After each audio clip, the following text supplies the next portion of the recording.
Hi hello నమస్తే అందరూ ఎలా ఉన్నారు? నేను మీ Arun Kumar, Telugu methodology faculty. Sir, Telugu మెథడాలజీలో ప్రతి చాప్టర్కి సంబంధించినటువంటి ఇంపార్టెంట్ బిట్స్ ఎగ్జామ్లో ఏ విధంగా బిట్స్ వస్తాయో దానికి సంబంధించి దానికి సరిపడేలా అంతకు మించి మీకు బిట్స్ తయారు చేసి అందిస్తున్నాం. దీనికి సంబంధించి మన యాప్లో బిట్స్ అన్ని పెడతాం కాబట్టి ఖచ్చితంగా ప్లేస్టోర్లో మన యాప్ని ఖచ్చితంగా డౌన్లోడ్ చేసుకోండి. రిజిస్టర్ అయ్యి లాగిన్ అయిన తర్వాత మీరందరూ బిట్స్ అన్ని కూడా మీరు రాయండి. దీంట్లో భాగంగా మనం తెలిసిన దాని నుండి తెలియని దానికి మనము విషయాన్ని ఎప్పుడు బోధించాలి కాబట్టి భాషా నైపుణ్యాలు అనే చాప్టర్లో మనం మొదలు పెడదాం. ఇది చాలా సులభంగా ఉంటుంది, ఒక ప్రశ్న ఖచ్చితంగా వస్తుంది. అదే స్కూల్ అసిస్టెంట్ వాళ్ళకి ఎక్కువ ప్రశ్నలు కూడా వస్తాయి. ఇవి కేవలం ఓన్లీ ఎస్జిటి మాత్రమే కాకుండా లాంగ్వేజ్ పండిట్ కావచ్చు, స్కూల్ అసిస్టెంట్ కావచ్చు, గురుకుల కావచ్చు, డిఎస్సి అనగా టీచర్ పోస్ట్కి సంబంధించి తెలుగు మెథడాలజీ అనే సబ్జెక్ట్ ఉంటే ఏ జాబ్కైనా సరే ఇవి 100కి 100% ఉపయోగపడతాయి. ఒకసారి మనం చూద్దాం.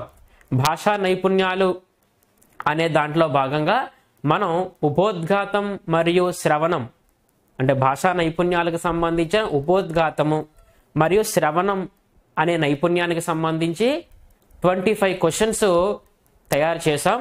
ఫస్ట్ ప్రశ్న గమనించండి ఒకసారి.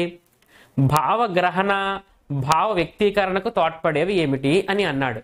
చూడండి, భావ గ్రహణకు భావ వ్యక్తీకరణకు తోడ్పడేవి బోధనా పద్ధతులు, లక్ష్యాలు, స్పష్టీకరణలు, భాషా నైపుణ్యాలు మరియు విద్యా ప్రమాణాలు అనేవి ఆప్షన్స్గా ఇవ్వడం జరిగింది. భావాన్ని గ్రహించడానికి, భావాన్ని వ్యక్తీకరించడానికి తోడ్పడే నైపుణ్యాలకే ఏమని పేరు అని అంటే అదే మన చాప్టర్ నేమ్ భాషా నైపుణ్యాలు. ఇది భాషా నైపుణ్యాలు.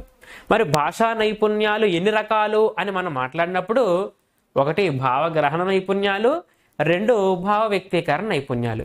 మరి భావగ్రహణ నైపుణ్యాలు అని దేనికి పేరంటే 1 శ్రవణం అంటే వినడం ద్వారా భావాన్ని గ్రహిస్తాం. 2 పఠనం అంటే చదవడం ద్వారా కూడా మనం భావాన్ని గ్రహిస్తాం. భావగ్రహణ నైపుణ్యాలు 2.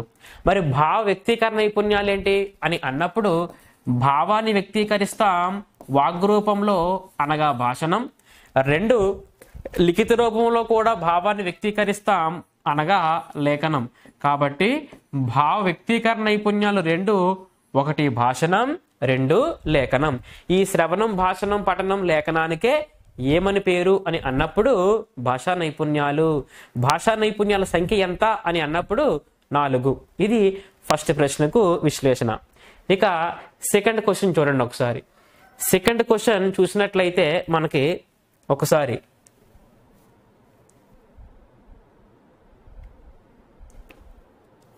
గురూజీ ఏ రావట్లేదు, నెక్స్ట్ క్వశ్చన్ నొక్కుతుంటే ఇప్పుడు వచ్చింది గట్టిగా ఇది కట్ చేసుకోండి.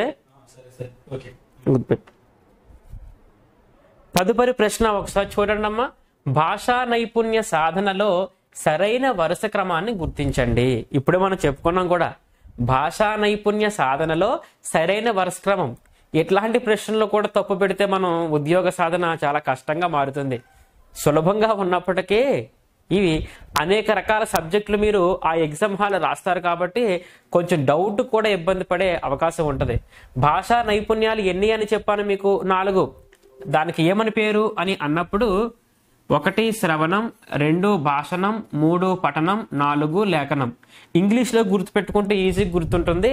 LSRW listening, speaking, reading and writing are the language skills. చూడండి, శ్రవణం, భాషణం, పఠనం, లేఖనం ఎక్కడుంది? ఇదిగో ఆప్షన్.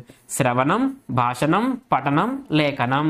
ఇది భాషా నైపుణ్యాలకు సంబంధించి. ఎట్లాంటి సిల్లీ క్వశ్చన్స్ కూడా మీరు తప్పు పెట్టకూడదు. అయినప్పటికీ ఎట్లాంటి ప్రశ్నలు కూడా చాలా మంది తప్పు పెట్టి ఉద్యోగాన్ని కోల్పోయిన అభ్యర్థులు చాలా మంది ఉన్నారు. ఇది సెకండ్ క్వశ్చన్కి సంబంధించి అటు ఇటు కూడా దీన్ని జంబ్లింగ్ చేయడం జరిగింది. 4 ఆప్షన్లు కూడా ఒకసారి మీరు గమనించినట్లయితే రైట్. ఇక తర్వాత ప్రశ్న చూద్దాం.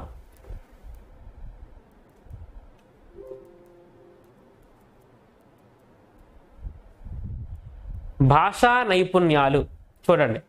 భాషా నైపుణ్యాలు అని ఇచ్చాడు. 4 ఆప్షన్లు ఇస్తున్నాం కదా. పరస్పర ఆశ్రితాల, పరస్పర భిన్నాల, ఏకాశ్రితాల, బహురూపాశ్రితాల అని ఆప్షన్లు ఇచ్చాం. చూడండి అమ్మ, భాషా నైపుణ్యాలు ఎన్నమ్మా? శ్రవణం, భాషణం, పఠనం, లేఖనం 4 కదా. ఇవి పరస్పర భిన్నాలా, ఏకాశ్రితాల, బహురూప ఆశ్రితాల అని అన్నప్పుడు చూడండి, శ్రవణం, భాషణం, పఠనం, లేఖనం అనేవి పరస్పర ఆశ్రితాలు. చూడండి, శ్రవణం, భాషణం, పఠనం, లేఖనం ఈ 4 కూడా పరస్పర ఆశ్రితాలు. ఈ విధంగా పిక్చర్ కూడా ఉంటుంది మన యొక్క పుస్తకంలో, ఒకసారి గమనించండి. భాషా నైపుణ్యాలు అనేవి పరస్పర ఆశ్రితాలు, ఒకదాని మీద మరొకటి ఆధారపడి ఉంటుంది. నిర్దిష్టమైన శ్రవణం అనేది నిర్దిష్టమైన భాషణానికి దారితీస్తుంది, నిర్దిష్టమైన భాషణం అనేది నిర్దిష్టమైన పఠనానికి దారితీస్తుంది, నిర్దిష్టమైన పఠనం అనేది నిర్దిష్టమైన లేఖనానికి దారితీస్తుంది. కాబట్టి భాషా నైపుణ్యాలన్నీ కూడా పరస్పర ఆశ్రితాలు. భాషణాన్ని, శ్రవణము, లేఖనాన్ని, పఠనం అనేవి ప్రభావితము చూపుతూ ఉంటాయి. లోపరహితమైన శ్రవణ శక్తి లోపరహితమైన పఠనానికి దారితీస్తుంది. కాబట్టి ఇవన్నీ కూడా ఒకదాని మీద మరొకటి ఆధారపడి ఉంటాయి. భాషా నైపుణ్యాలు పరస్పర ఆశ్రితాలు. కాబట్టి మనం ఆన్సర్ పెట్టాల్సింది ఫస్ట్ ఆప్షన్. ఇక తర్వాత క్వశ్చన్ చూడండి. భాషా కౌశలాలలో గ్రహణశీలాలు. ఇప్పుడు మీకు చెప్పడం కూడా జరిగింది. భాషా కౌశలాలకే ఏమని పేరు అని అంటే భాషా నైపుణ్యాలు అని పేరు. భాషా నైపుణ్యాలు అని అన్నా, భాషా కౌశలాలు అని అన్నా ఒకటే మిత్రమా. దాంట్లో గ్రహణశీలాలు ఏమిటి అని ఇవ్వడం జరిగింది. చూడండి, భాషా నైపుణ్యాలు ఎన్ని రకాలు టీచర్స్? 2 రకాలు. నెంబర్ 1 ఏమని చెప్తున్నాం? భావ గ్రహణ నైపుణ్యాలు. రెండవది ఏమని చెప్తున్నాం? భావ వ్యక్తీకరణ నైపుణ్యాలు. ఇవి భాషా నైపుణ్యాలు 2 రకాలు. ఇప్పుడు భావగ్రహణ అనే దానికే మరొక పేరు, భావగ్రహణ నైపుణ్యం అనే దానికే గ్రహణశీలాలు అని కూడా పేరు. గ్రహణశీలాలు అని కూడా పేరు. చూడండి ఒకసారి, ఈ గ్రహణశీలాలకే మరొక పేరు స్తబ్దాంశాలు. స్తబ్దాంశాలు అని కూడా పేరు. భావ వ్యక్తీకరణ అనే పదానికి మరొక పేరు ప్రకటన అని, ఉత్పాదక అని, ఉత్పాదక అని, క్రియా అని, కారకాంశాలు అనే మారు పేర్లు ఉన్నాయి. ఒకసారి జాగ్రత్తగా గమనించండి. ఇప్పుడు చూడండి, భాషా కౌశలాలలో గ్రహణశీలాలు అని అడిగాడు. గ్రహణశీలాలు, ఇదిగో గ్రహణశీలాలు. భావాన్ని దేని ద్వారా గ్రహిస్తాం అని అన్నప్పుడు, 1 వినడం ద్వారా భావాన్ని గ్రహిస్తాం, 2వది చదవడం ద్వారా భావాన్ని గ్రహిస్తాం. భావాన్ని దేని ద్వారా వ్యక్తీకరిస్తాం అని అన్నప్పుడు వాగ్రూపంలో భాషణం, లిఖిత రూపంలో లేఖనం అని ఇది వరకు చెప్పడం జరిగింది. ఇప్పుడు భాషా కౌశలాల్లో శ్రవణం, భాషణం, పఠనం, లేఖనం, శ్రవణం, పఠనం, భాషణం, లేఖనం అనే ఆప్షన్స్ ఇవ్వడం జరిగింది. ఇక్కడ మనం ఏం చెప్తున్నాం? గ్రహణశీలాలు శ్రవణం మరియు పఠనం. శ్రవణం మరియు పఠనం అంటే వినడం ద్వారా మరియు చదవడం ద్వారా భావాన్ని గ్రహిస్తాం. కాబట్టి భాషా కౌశలాల్లో గ్రహణశీలాలు అని శ్రవణం మరియు పఠనాన్ని పేర్కోవడం జరుగుతుంది. ఇక తదుపరి ప్రశ్న, భావగ్రహణకు తోడ్పడే భాషా నైపుణ్యాలు ఏమిటి అని అన్నాడు. ఇదివరకు చెప్పిందే వెరైటీకి ఇవ్వడం జరిగింది. భావగ్రహణకు తోడ్పడే భాషా నైపుణ్యాలు ఏంటి? భావాన్ని గ్రహిస్తాం, దేని ద్వారా గ్రహిస్తాం? 1 వినడం ద్వారా భావాన్ని గ్రహిస్తాం, 2 చదవడం ద్వారా కూడా భావాన్ని గ్రహిస్తాం. చూడండి, భాషణం, లేఖనం అని ఇచ్చాం, శ్రవణం, లేఖనం అని ఇచ్చాం, పఠనం, భాషణం అని కూడా ఇవ్వడం జరిగింది. భాషణం, లేఖనం అనేది భావ వ్యక్తీకరణ నైపుణ్యాలని చెప్పడం జరిగింది. శ్రవణము, లేఖనము, పఠనము, భాషణం సంబంధం లేదు ఆప్షన్స్. కాబట్టి భావగ్రహణకు తోడ్పడే భాషా నైపుణ్యాలు ఏమిటి అని అన్నప్పుడు శ్రవణం మరియు పఠనం అనేది మనము ఆన్సర్ పెట్టాలి. వినడం ద్వారా, చదవడం ద్వారా భావాన్ని మనం గ్రహిస్తాం. తదుపరి ప్రశ్న, క్రింది భాషా నైపుణ్యాలలో ఉత్పాదకశీలాలు అని ఇవ్వడం జరిగింది. ఉత్పాదకశీలాలు, ఉత్పాదకశీలాలకే ప్రకటన నైపుణ్యాలు, క్రియా నైపుణ్యాలు, వ్యక్తీకరణ నైపుణ్యాలు, కారకాంశాలు అని రాశాను ఇది వరకు. భాషా నైపుణ్యాలలో ఉత్పాదకశీలాలు అంటే భావాన్ని వ్యక్తీకరిస్తాం. దేని ద్వారా వ్యక్తీకరిస్తాం? 1 భాషణం ద్వారా, 2 లేఖనం ద్వారా. కాబట్టి భాషణము లేఖనము ఎక్కడుందో చూసుకొని మనం ఆన్సర్ పెట్టాలి. ఇదిగో భాషణము లేఖనం. ఈ శ్రవణం పఠనం, శ్రవణం భాషణం, పఠనం లేఖనం మిగతావి మీకు ఆప్షన్స్గా ఇవ్వడం జరిగింది. 4 ఆప్షన్స్ జాగ్రత్తగా గమనించి మీరు ఆన్సర్ పెట్టండి. భాషా నైపుణ్యాల ఉత్పాదకశీలాలు, భాషణం మరియు లేఖనం.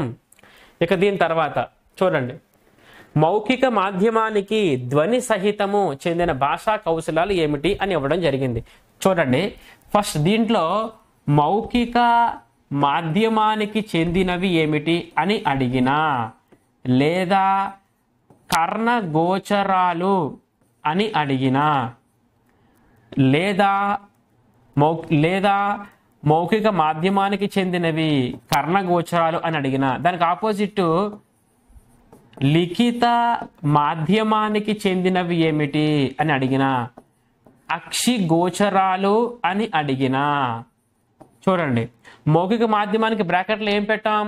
ధ్వని సహితము. అంటే ఇవి ధ్వని సహితాలు, ఇది లిపి సహితాలు. జాగ్రత్త. ఇప్పుడు ఈ 3 క్వశ్చన్స్కి కూడా ఆన్సర్ ఒకటే.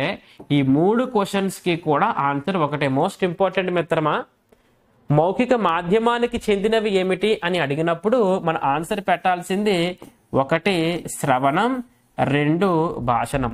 లిఖిత మాధ్యమానికి చెందినవి అని అడిగినప్పుడు మనం ఆన్సర్ పెట్టాల్సింది పఠనం మరియు లేఖనం. జాగ్రత్తగా గమనించాలి.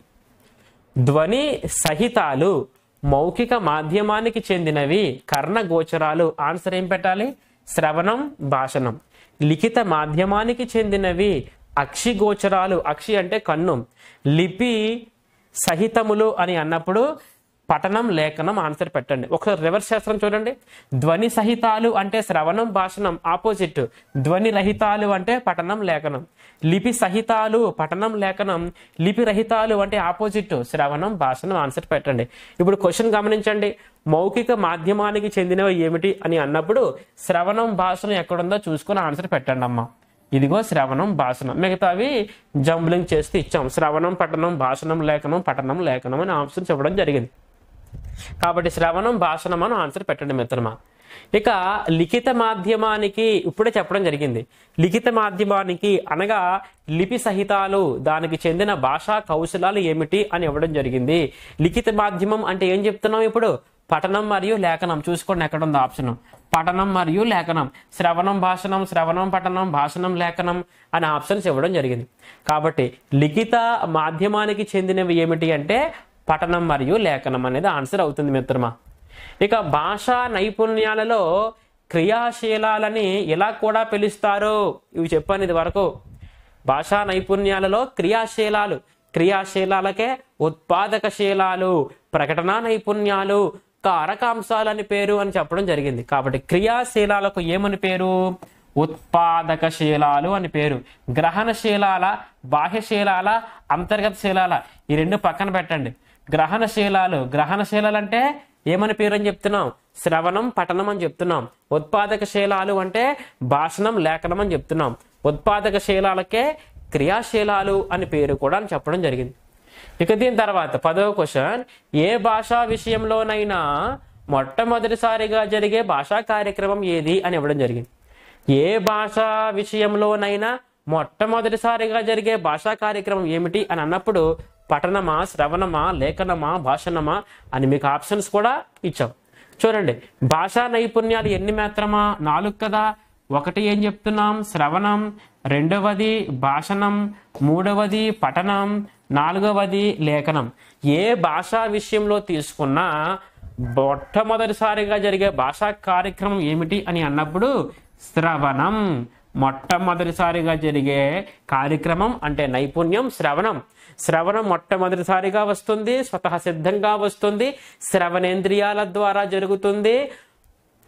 ఏ నైపుణ్యం అని అన్నప్పుడు శ్రవణం. శిశువు వయస్సు పెరుగుతున్నప్పుడు కూడా పెరుగుతుంది. భాషా నైపుణ్యాలలో మొదటిది, భావగ్రహణ నైపుణ్యాలలో మొదటిది, అభ్యసనంలో తొలిమెట్టు, భాషా నైపుణ్యాలలో ప్రధానమైన నైపుణ్యం, భాషా నైపుణ్యాలకు పునాది వంటిది శ్రవణం. ఇక తదుపరి ప్రశ్న, ఇది శ్రవణ ఉద్దేశం అంటే మిగతా 3 కాదన్నమాట. ఏది కాదు? చూడండి, ఫస్ట్ ఊనిక స్వరభేదం పాటిస్తూ ధారాళంగా పఠించేటట్లు. క్వశ్చన్లో శ్రవణం ఇచ్చాం, ఆప్షన్లో ఏమి ఇచ్చాం, ఇక్కడ పఠించేటట్లు, అది తీసి పాడేవచ్చు. కాబట్టి ఇది పక్కన పెట్టండి.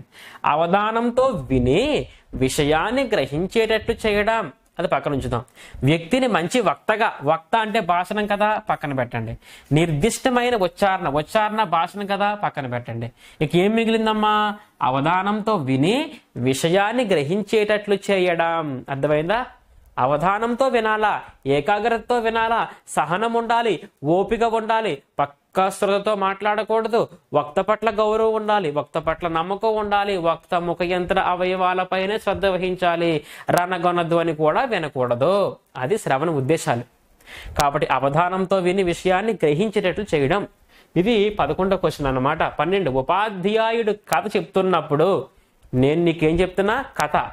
విద్యార్థి తల ఊపట్లేదట, ఊ కొట్టడం కూడా చేయట్లేదట. ఎందుకు చేయట్లేదు? తల ఎందుకు ఊపట్లేదు, ఊ ఎందుకు కొట్టట్లేదు? చూద్దాం ఒకసారి.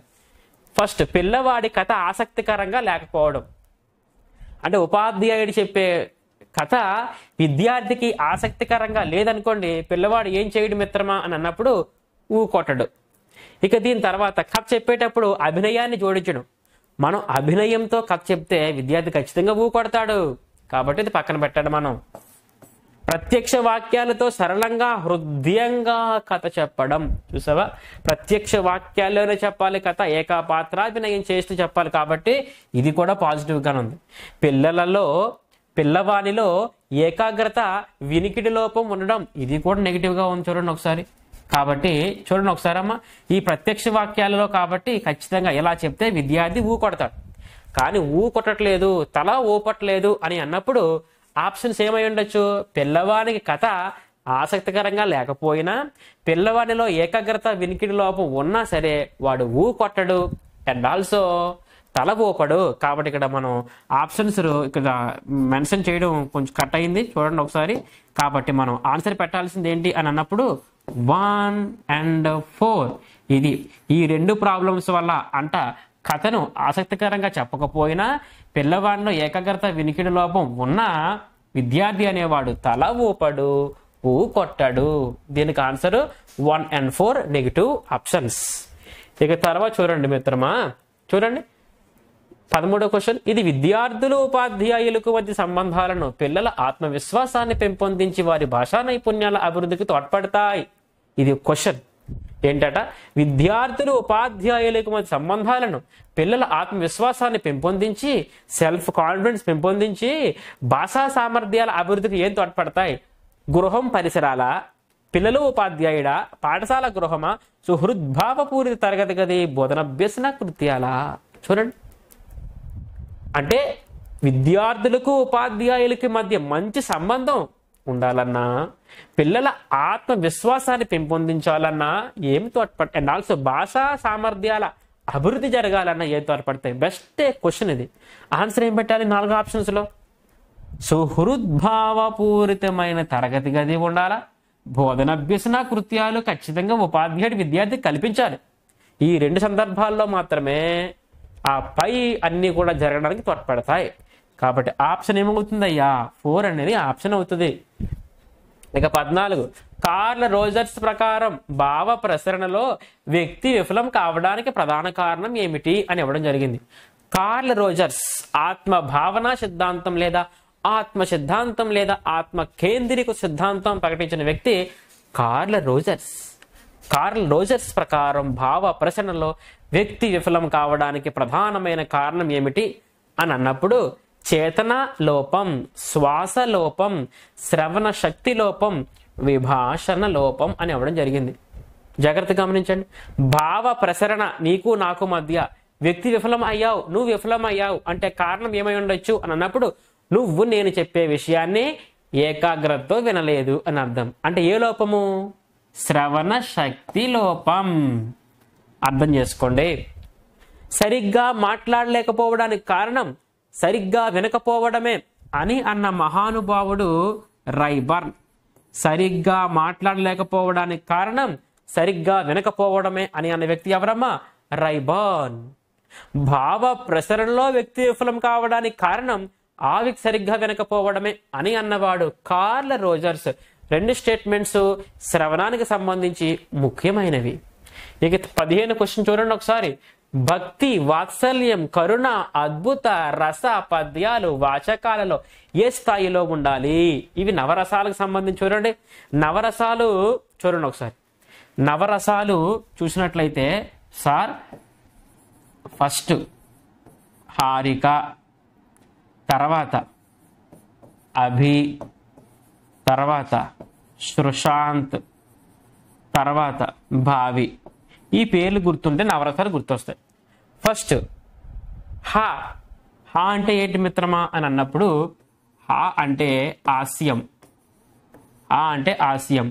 రా అంటే రౌద్రం, కా అంటే కరుణ, ఆ అంటే అద్భుతం, భీ అంటే భీభత్సం, శృ అంటే శృంగారం, షా అంటే శాంతం, భా అంటే భయానకం, వి అంటే వీరం. శృంగార హాస్య కరుణ రౌద్రవీన భయానక భీభత్సాద్భుత శాంతస్య నవనాట్య రసస్మృత అనేది గుర్తుంటే నవరసాలు కూడా గుర్తుంటాయి. అయితే ఇలా కూడా గుర్తుపెట్టుకోవచ్చు. ఇవన్నీ కూడా నవరసాలు. ఈ నవరసాలలోనట భక్తి, వాత్సల్యం, కరుణ, అద్భుత, రసపద్యాలు వాచకాల్లో ఏ స్థాయిలో ఉండాలని ఇవ్వడం జరిగింది. ప్రాథమిక స్థాయి, ప్రాథమికోన్నత స్థాయి, ఉన్నత స్థాయి, లేకపోతే శైశవ దశ. శైశవ దశలో రసాలకు సంబంధించేటి పక్కన పెట్టండి ఫస్ట్. ఇక దీని తర్వాత 3 ఆప్షన్స్ ఉన్నాయి. ప్రాథమిక, ప్రాథమికోన్నత, ఉన్నత. ప్రాథమిక స్థాయిలో నవరసాలకు సంబంధించి అసలు ప్రస్తావన వద్దు. ఇక మనం ఎలిమినేషన్ చేయాల్సింది ప్రాథమికోన్నత స్థాయా లేకపోతే ఉన్నత స్థాయా. చూడండి, రసం పేరు మెన్షన్ చేశాడా, ప్రాథమికోన్నత స్థాయి పెట్టండి. నవరసాలు అని అంటే ఉన్నత స్థాయి పెట్టండి. నవరసాలు అని అంటే ఉన్నత స్థాయి పెట్టండి. నవరసాలు అని అనకుండా రసాల పేరు మెన్షన్ చేశాడు కాబట్టి ప్రాథమికోన్నత స్థాయి ఆన్సర్ పెట్టండి. రైట్, అర్థమైంది కదా. ఇక నెక్స్ట్ క్వశ్చన్ చూడండి ఒకసారి. భాషా నైపుణ్యాలకు ఉన్న ఇతర నామాంతరాలలో సరికానిది. భాషా నైపుణ్యాలకు ఏమని పేరో తెలుసా?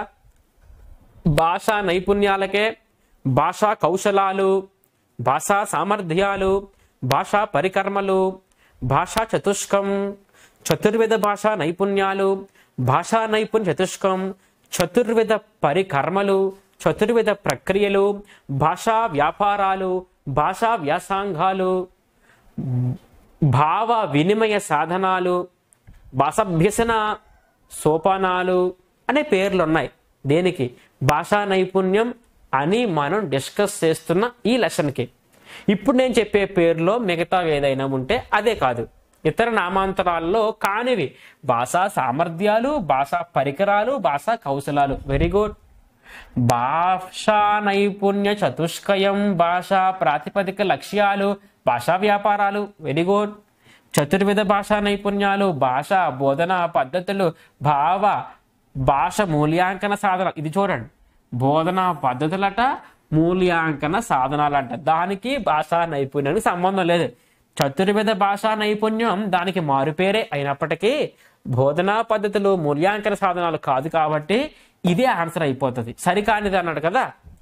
భావ వినిమయ సాధనాలు, భాషాభ్యసన సోపానాలు, భాషా వ్యాసంగాలు అది కూడా మారిపోయారు. కాబట్టి ఈ 3వ దాంట్లో ఆ 2 కూడా నెగిటివ్గా ఉన్నాయి కాబట్టి 3 అనేది మనకి ఆప్షన్గా మనం పెట్టాలయ్యా.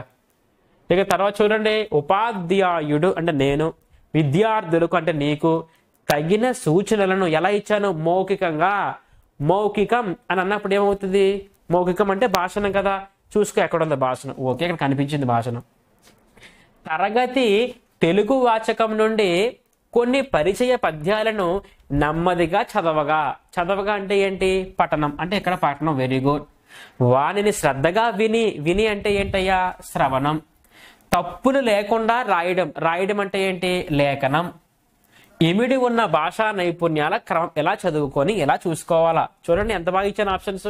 ఉపాధ్యాయుని పఠనం భాషణం, విద్యార్థుల పఠనం లేఖనం, విద్యార్థుల శ్రవణం పఠనం, ఉపాధ్యాయుని లేఖనం భాషణం, ఉపాధ్యాయుని భాషణం పఠనం, విద్యార్థుల శ్రవణం లేఖనం, విద్యార్థుల శ్రవణం లేఖనం, ఉపాధ్యాయుని పఠనం భాషణం అని ఇవ్వడం జరిగింది. మీరు ఆప్షన్ చూసి భయపడతారు అని ఇలాంటి ప్రశ్నలు మనం తయారు చేసాం. కాబట్టి వెరీ ఈజీ క్వశ్చన్. ఎప్పుడు ఆ ప్రశ్న నీకు అర్థమైతే, ప్రశ్న చూసి భయపడ్డావు అనుకోండి నువ్వు పారిపోవడమే. కాబట్టి గుర్తుపెట్టుకో, 17 దానికి ఆన్సర్ ఏంటి అంటే చూసి ఆ LSRW చాలా మంది ఏం పెడతారు తెలుసు మాస్టారు, చాలా మంది ఆర్డర్ ఎక్కడుందా అని చూస్తారు, ఆర్డర్ ఎక్కడుందా అని చూసి ఆన్సర్ పెట్టేస్తారు. ఆర్డర్ కాదు, క్వశ్చన్ ప్రకారంగా మనం ఆర్డర్ సీక్వెన్స్ పెట్టుకొని ఆన్సర్ పెట్టాలి మిత్రమా.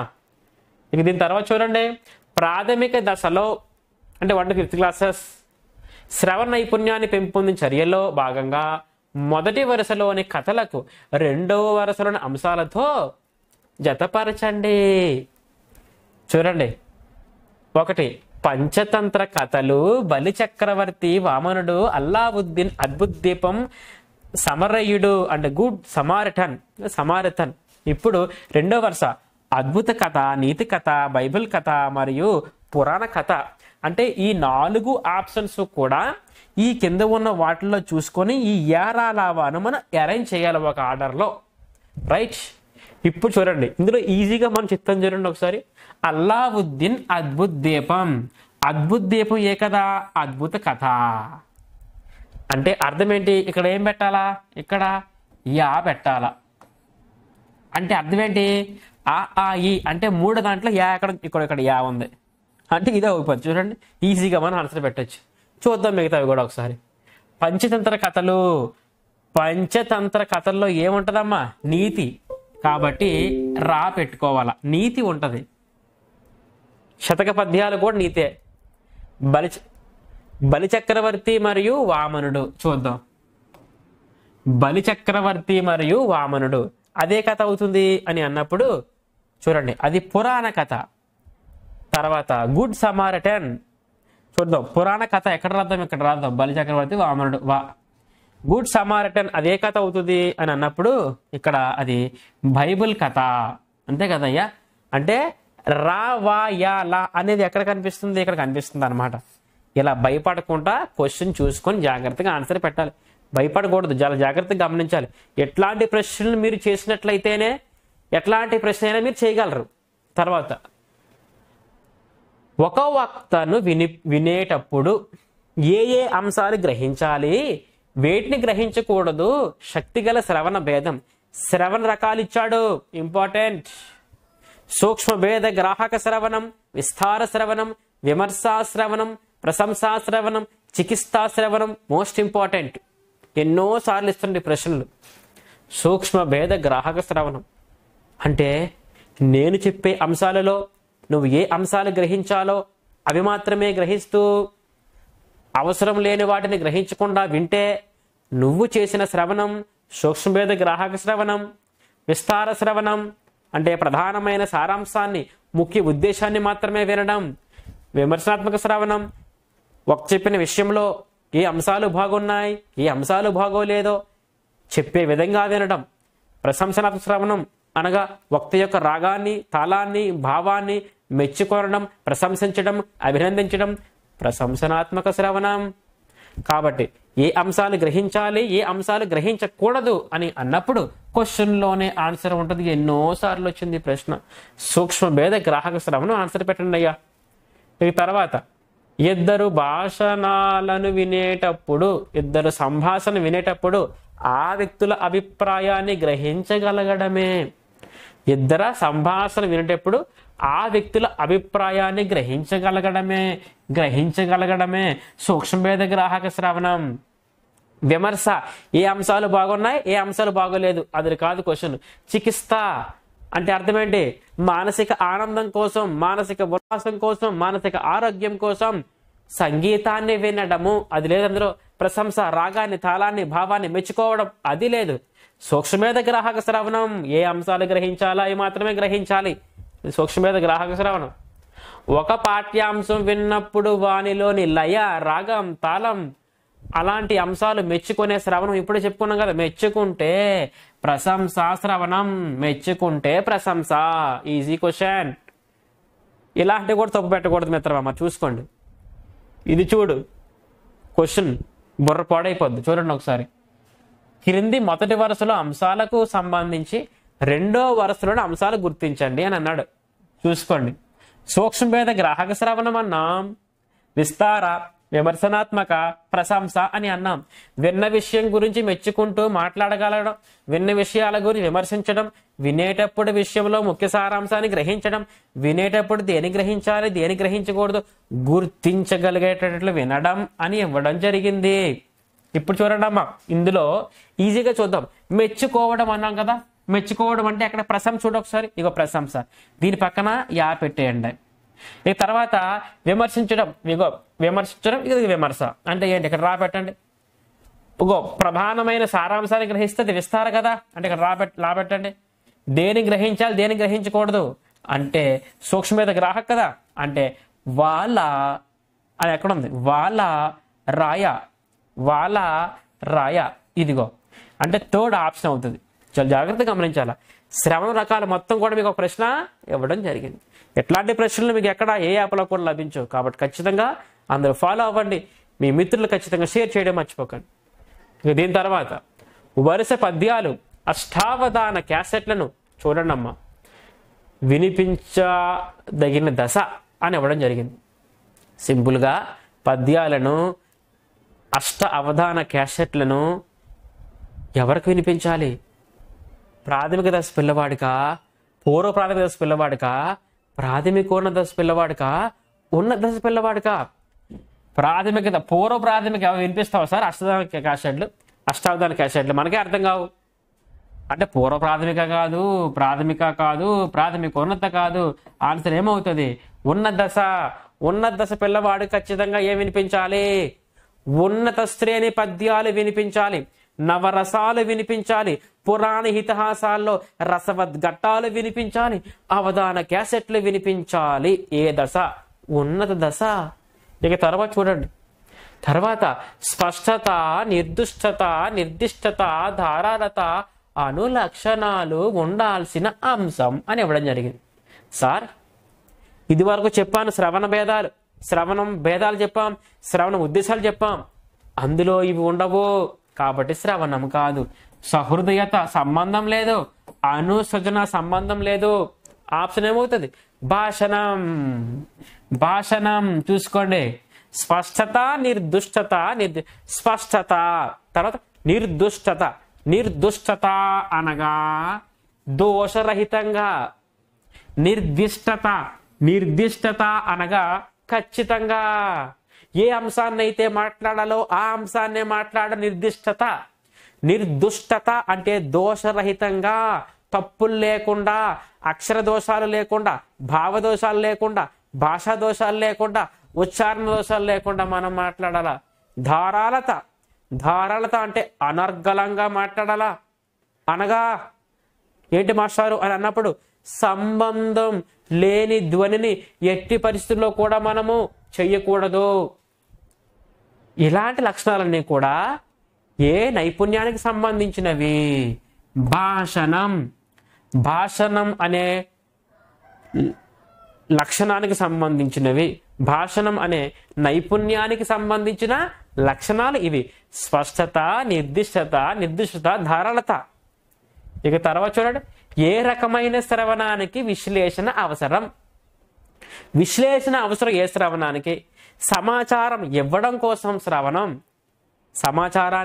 కోసం శ్రవణం, ధ్వనుల్లో వ్యత్యాసాన్ని గ్రహించడానికి శ్రవణం, ఆజ్ఞలు సూచనల కోసం శ్రవణం. ఆజ్ఞ సూచన ఎవరు చేస్తారు?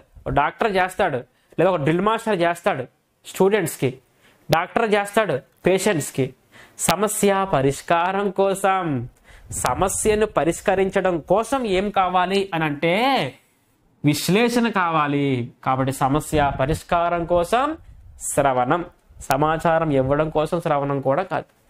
ఇవి 25 క్వశ్చన్స్ భాషా నైపుణ్యానికి సంబంధించినటువంటి ఉపోద్ఘాతం మరియు శ్రవణానికి సంబంధించి.